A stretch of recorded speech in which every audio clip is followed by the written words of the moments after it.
This scam took over WhatsApp accounts and turned trusted contacts into instant targets for fraud.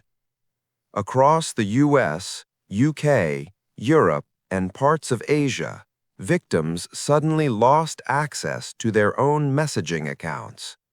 Friends and family began receiving urgent requests for money that appeared completely genuine.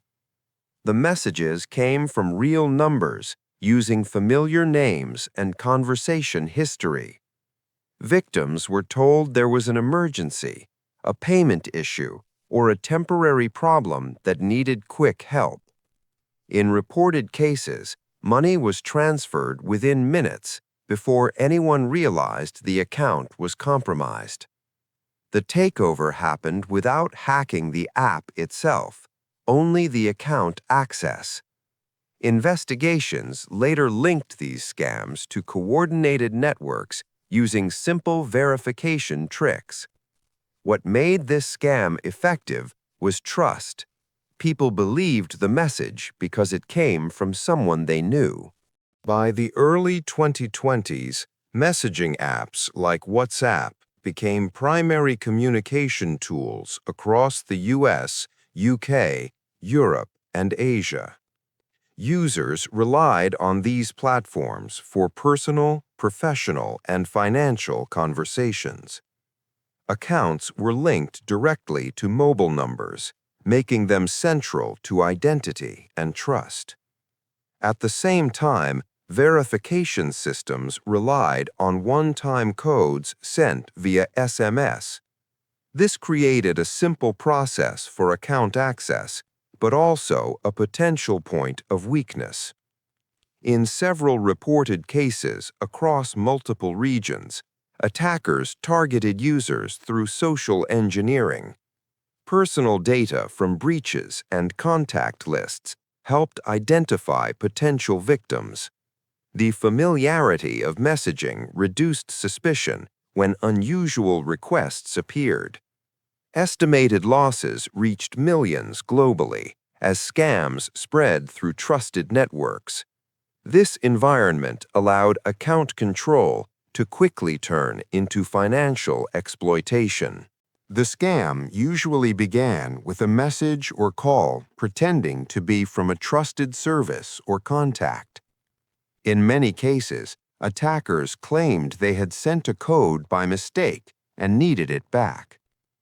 At the same time, they triggered a real WhatsApp verification code to the victim's phone.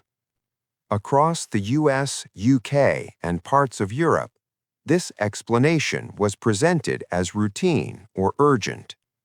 Victims were asked to share the code quickly to fix the issue. The interaction felt harmless because no money was requested at this stage. Once the code was shared, the attacker completed the account takeover process. Control of the WhatsApp account shifted immediately to the scammer.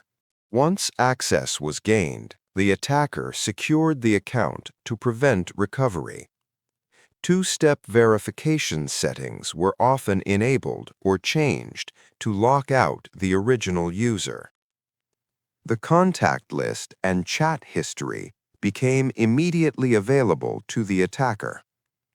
Messages were then sent to contacts using the victim's identity and tone. Requests focused on urgent financial help, small transfers, or temporary assistance. In several cases, identical scripts were reused across multiple conversations. Because the message came from a trusted number, recipients responded quickly. Funds were transferred before suspicion could spread across the network. The system turned one compromised account into multiple new targets within minutes. As the tactic proved effective, it spread rapidly through contact networks. Each compromised account became a new entry point to reach dozens of people.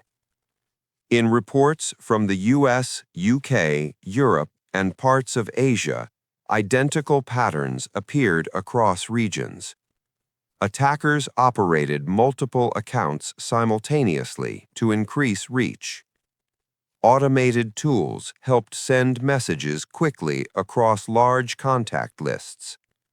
Groups coordinated takeovers and messaging to maximize response rates. The scam adapted to different languages and local contexts. What appeared as isolated incidents was often a chain reaction across interconnected networks. Patterns began to appear across messages that later turned out to be fraudulent. Requests for verification codes were framed as mistakes or urgent fixes. Messages asking for money appeared suddenly without prior context. The tone often included urgency and discouraged delay or verification. Payment methods were directed toward quick transfer options.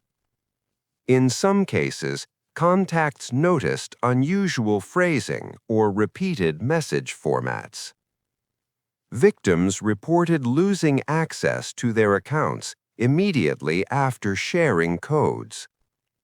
Security alerts or login notifications were triggered around the same time. The issue was that these signs were often recognized only after the account had already been compromised. As complaints increased, law enforcement and platform teams began linking incidents across regions. Agencies, including the Federal Trade Commission, Europol, and UK fraud units, tracked coordinated account takeover networks. Investigators identified repeated use of verification code social engineering across thousands of cases. Data showed attacks often originated from organized groups operating across borders. In several cases, suspects were arrested for running large-scale messaging fraud operations. Telecom data and platform logs helped trace account access patterns and device fingerprints. Funds were routed through rapid transfer methods and converted to reduce traceability. Platforms introduced stronger warnings and account recovery protections. Estimated losses reached tens of millions as the scam spread through contact networks. The investigation confirmed a system built on trust hijacking, rapid messaging, and network effects. This scam showed how trust within personal networks can be turned into a direct financial channel. A single compromised account became a gateway to dozens of trusted relationships. What failed was not encryption or platform security, but how identity was verified by users. Messages felt real because they came from known contacts with existing history. The system relied on human trust more than technical weakness. Even cautious individuals responded quickly when the source appeared familiar. Experts now emphasize never sharing verification codes and confirming requests through separate channels. The broader lesson is clear. Trust in digital communication must be verified, not assumed.